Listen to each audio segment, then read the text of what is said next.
Hello and welcome to INDRA'S classes. Today we will discuss about helium balloons. How do helium balloons rise so high?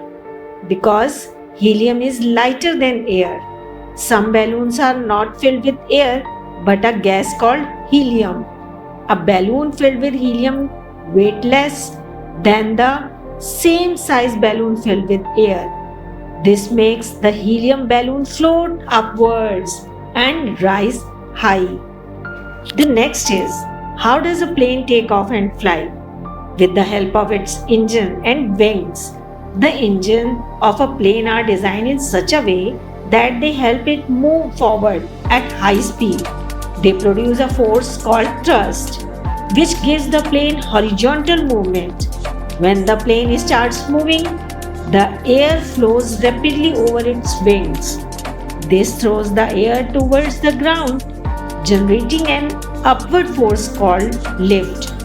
The plane takes off and the lift overcomes the plane's weight, holding it in the sky.